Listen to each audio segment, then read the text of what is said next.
Hello. So, Martin Luther King Day this year inspired me. And it inspired me to take action. But I was like, action in what way? Like, should I jump out on the streets? Should I any insert, I don't know, protesty thing here? And I was like, I don't remember the train of events that got me from I should take action to like I'm gonna read the Bible on the internet, but that's where I ended up. So a book, the Bible, that held so much meaning to me when I was younger, and I'm not saying it doesn't hold meaning to me now, but like as a kid, it ruled my life, and it's a book now that I haven't read in about 5 years. That's true. Like 2021, like since 2021, I feel like I remember actively reading it since 2021, and I have maybe read a verse here or there since then, but in that good 4 year chunk, I haven't really been cracking it. I maybe listened to a chapter here or there. It just hadn't been open. It hadn't been studied. It hadn't been reviewed. And I've been reviewing a lot of different other, I don't know, texts, videos, listened to a lot of other people's words. But this was my original source of tapping in with the source. So I'm tapping back into that. And for those who want to come along with me, join. So last time I read Genesis 1 through 4. And then I overwhelmed myself by like thinking of all these different ways of like approaching this video content, reading the Bible. And then I didn't do any of them. So let's not do that again. And I'm gonna just read. And talk about it at the end. Talk about what comes up for me. And I invite you to share that with me. So I'm reading from the Message version of the Bible. I'm reading Genesis 5. And I'm starting now. The family of the human tree. This is the family tree of the human race. When God created the human race, he made it godlike, with a nature akin to God. He created both male and female and blessed them, the whole human race. When Adam was 131 years old, he had a son who was just like him. His very spirit and image who was just like him. His very spirit and image, and named him Seth. After the birth of Seth, Adam lived another 800 years. Wow. 930 years old. I wonder all the lessons he learned in that time.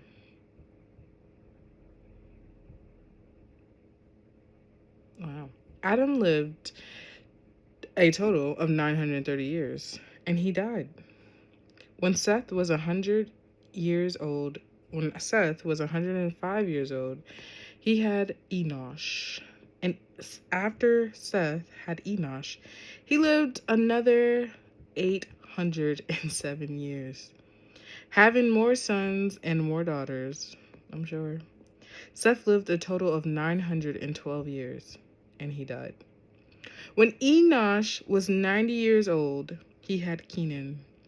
After he had Kenan, he lived another 815 years. Having more sons and daughters, Enosh lived a total of 905 years, and he died. And when Kenan was 70 years old, he had Mahalalel. After he had Mahalalel, he lived another 840 years. Having more sons and daughters, Kenan lived a total of 910 years, and he died. When Mahalalel was 65 years old, he had Jared. After he had Jared, he lived another 830 years. Having more sons and daughters, Mahalalel lived a total of 895 years, and he died. When Jared was 162 years old, he had Enoch. And after he had Enoch, he lived another 800 years. Having more sons and daughters, Jared lived a total of 962 years. And he died. When Enoch was 65 years old, he had Methuselah. Enoch walked steadily with God. After he had Methuselah, he lived another 300 years. Having more sons and more daughters, Enoch lived a total of 365 years. Enoch walked steadily with God, and then one day he was simply gone. God took him. I wonder if he went missing and no one could find him. Did he live more years of his life just by himself? And the person who was writing the record of his life was like, have you seen Enoch? Nah, he's still gone. He out there walking with God? Yeah. I guess he will. Nah, but I really don't want to take that away from Enoch, because I think that's one of the coolest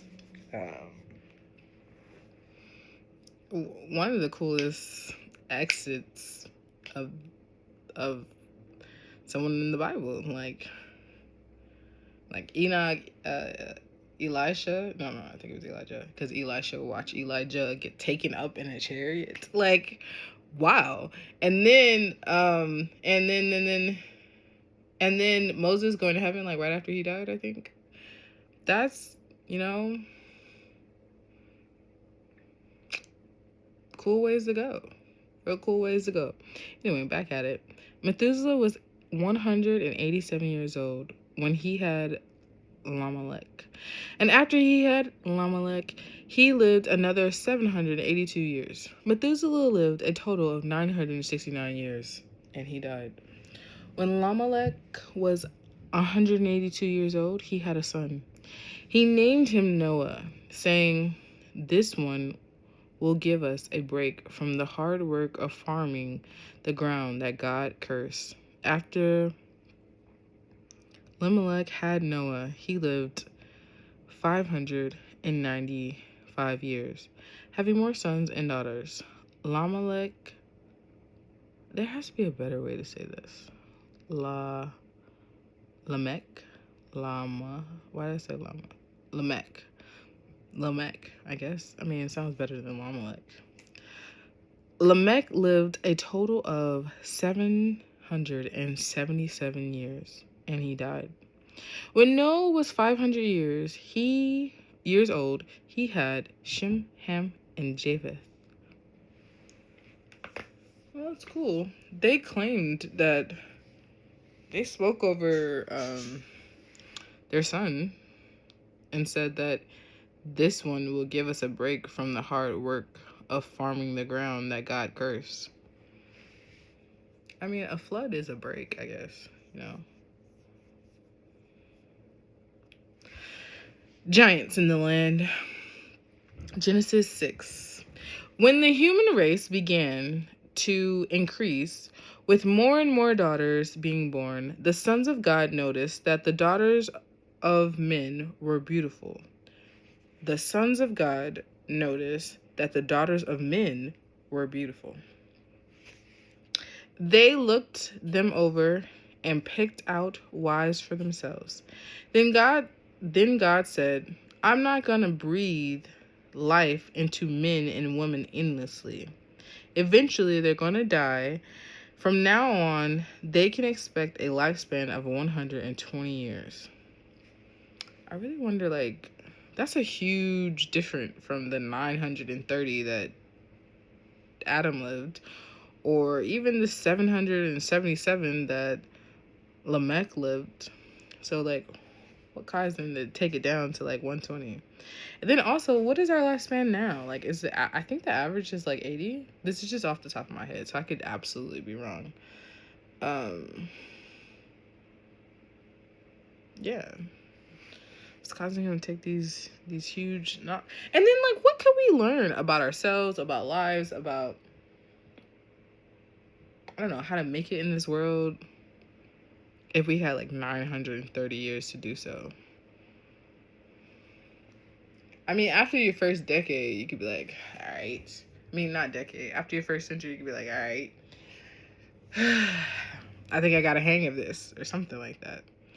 Or maybe they weren't getting the hang of it, hence the chop, the huge chop in lifespan. Anyway, then God said, I'm not going to breathe life into men and women endlessly. Eventually, they're going to die.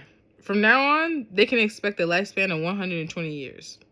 This was back in the days, and also later, when the giants in the land, the giants came from the union of the sons of God and the daughters of men.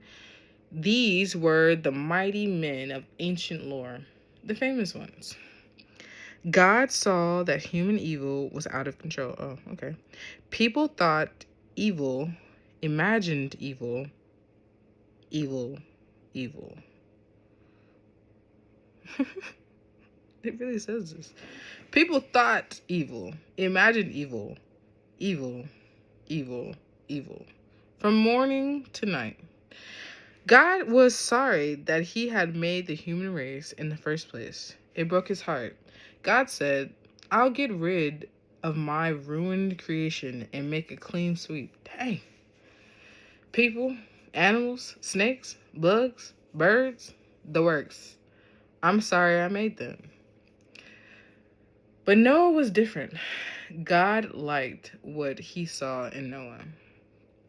This is the story of Noah. Noah was a good man, a man of integrity in his community. Noah walked with God. Noah had 3 sons, Shem, Ham, and Japheth. As far as God was concerned, the earth had become a sewer. There was violence everywhere. God took one look and saw how bad it was. Everyone corrupt and corrupting, life itself corrupt to the core. God said to Noah, it's all over. It's the end of the human race. The violence is everywhere. I'm making a clean sweep.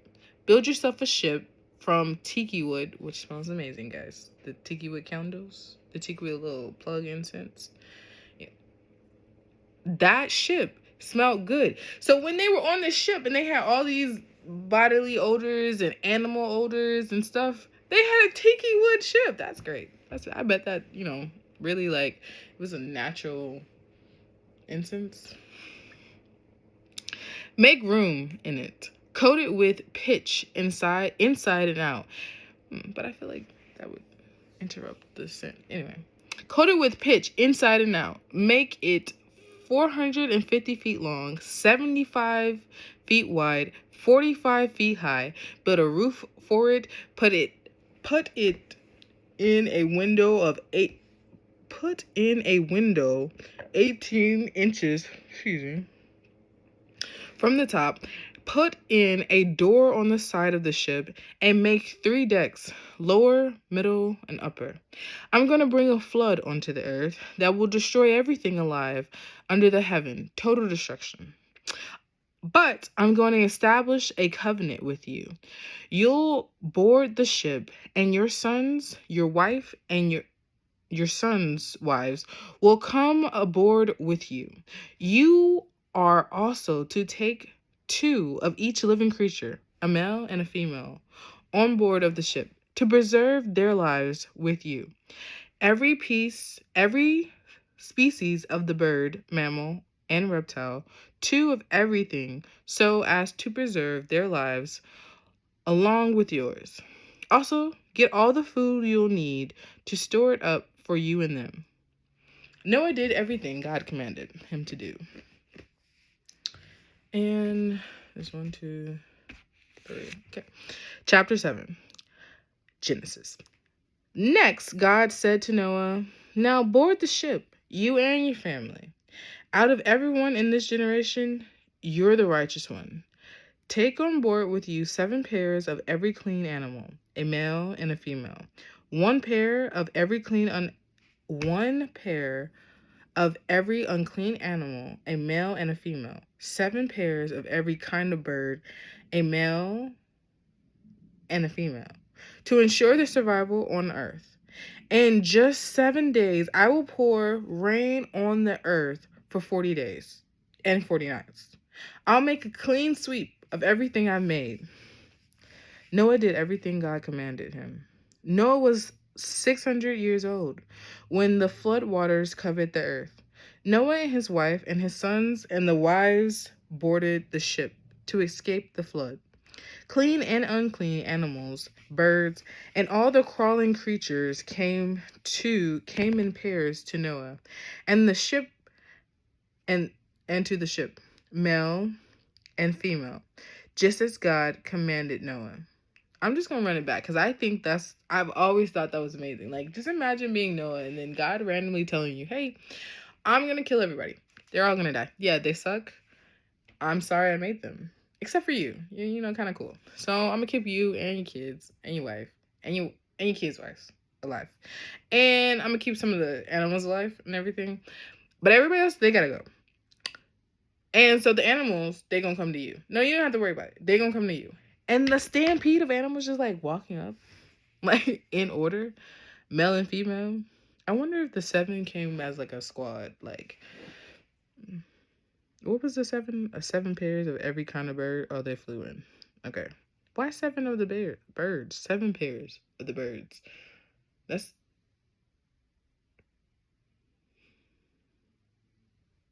7 pair of every kind of bird. I wonder what's birds' lifespan? Do they die quicker or something? Why do we need 7 pair of every type of bird, but like only 1?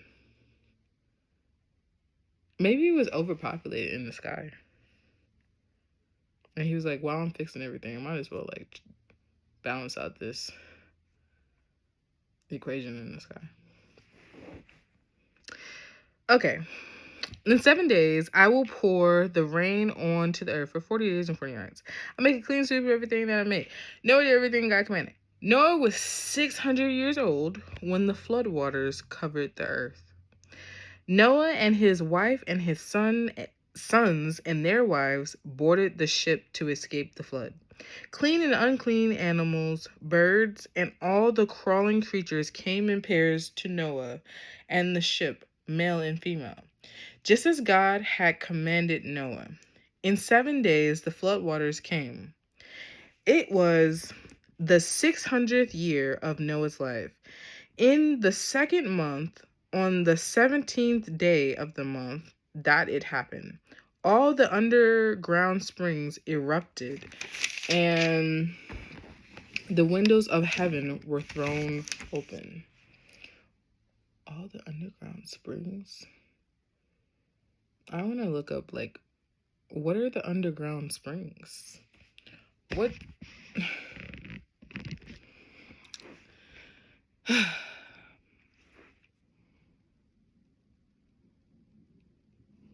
I forgot where I was. I had to pause it for a second with some water and moisturize my lips because I just couldn't do it anymore. Where am I?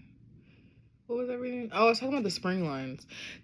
I want to research fault lines. So this is my reminder to myself. What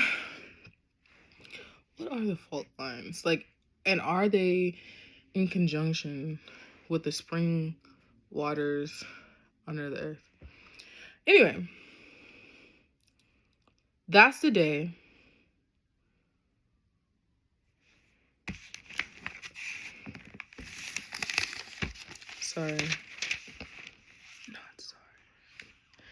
It was the 600th year of Noah's life in the 2nd month. On the 17th day of that month that it happened, all the underground springs erupted, and all the windows of heaven were thrown open. Rain poured for 40 days and 40 nights. That's the day Noah and his sons, Shem, Ham, and Japheth, accompanied by his wife and his sons, boarded the ship. And with them, every kind of wild and domestic animal, right down to all the kinds of creatures that crawl, and all the kinds of birds, and anything that flies. They came to Noah and to the ship in pairs. Everything and anything that had the breath of life in it, male and female of every creature, came just as God commanded. Then God shut the door behind them. The flood continued 40 days, and the waters rose and lifted the ship high over the earth. The water kept rising, and the floods deepened on the earth. The ship floated on the surface. The flood got worse until all of the highest mountains were covered, and the high water mark reached 20 feet above the crest of the mountain. Everything died. Anything that moved, dead. Why did they write it like this? Okay. The wa- Woo. The flood continued 40 days, and everything the ship lifted, the waters kept rising, the flood deepened on the earth, the ship floated on the surface, the flood got worse until all the highest mountains were covered, the high waters marked reached 20 feet above the crest of the mountain. Everything died. Anything that moved, dead. Birds, farm animals, wild animals, the entire teeming exuberance of life, dead. All the people, dead. Every living, breathing creature that lived on dry land died. He wiped out the whole works, people and animals, crawling creatures and flying birds, every last one of them, gone. Only Noah and his company on the ship lived. The floodwaters took over for 150 days. Chapter 8. Then God turned his attention to Noah and all the wild animals and farm animals with him on the ship. God caused the wind to blow and the flood waters began to go down. How did the wind blowing stop? Cause the flood waters to go down? I wonder if it was blowing just, I don't know, fast enough that it evaporated the water. Anyway. The underground springs were shut off, the windows of heaven closed, and the rain quit. Inch by inch, the water lowered. After 150 days, the worst was over. On the 17th day of the 7th month, the ship landed on the Ararat mountain range. I think that's Ararat.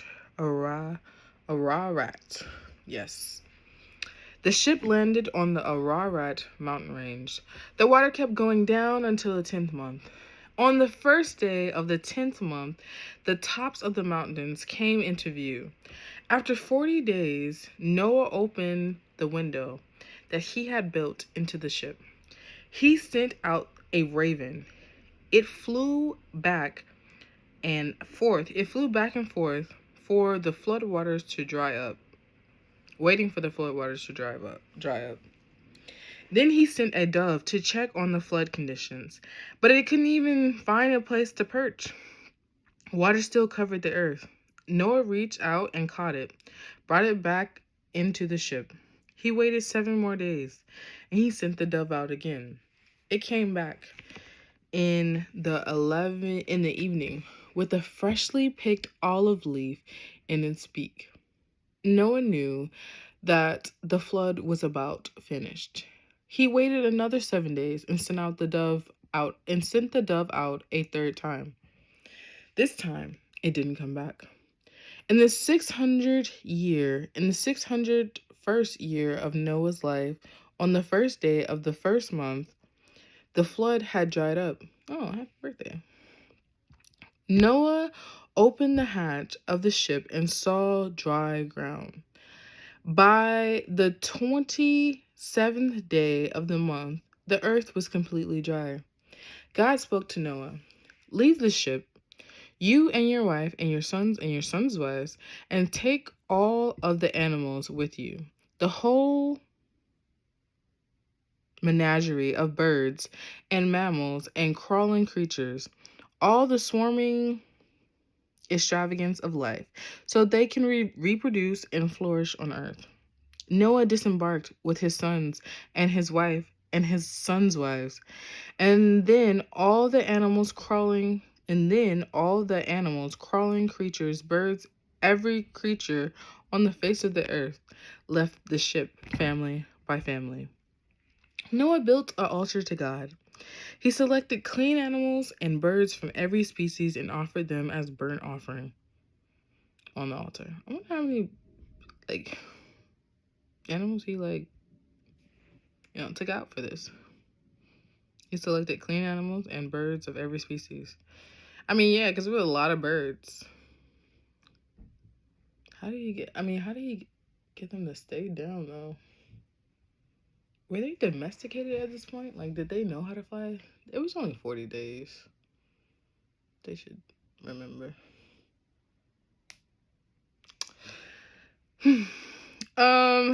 Okay. He did the altar sacrifice. God smelled the sweet fragrance and thought to himself, I'll never again curse the ground because of people. I know they have this bent towards evil from an early age, but I'll never again kill off every living. I know they have this bent towards evil from an early age, but I'll never again kill off every living as I have just done. Everything living as I had just done. For as long as earth lasts, planting and harvest, cold and heat, summer and winter, day and night will never stop. Wow. For as long as earth lasts, planting and harvest, cold and heat, summer and winter, day and night will never stop.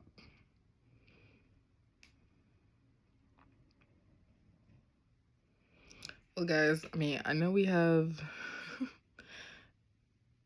a lot going on in this time and age.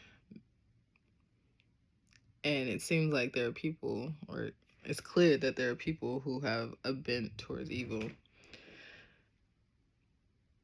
But for as long as Earth lasts, which, I don't know how long that will be.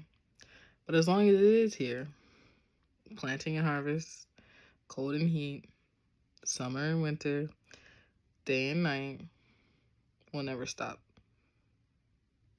So don't you either, okay? Keep going. Keep pushing. Keep putting that little 10% in that you got. And trust that God will bring the other 90. Because he can make whole floods. So, what else can he do in your life?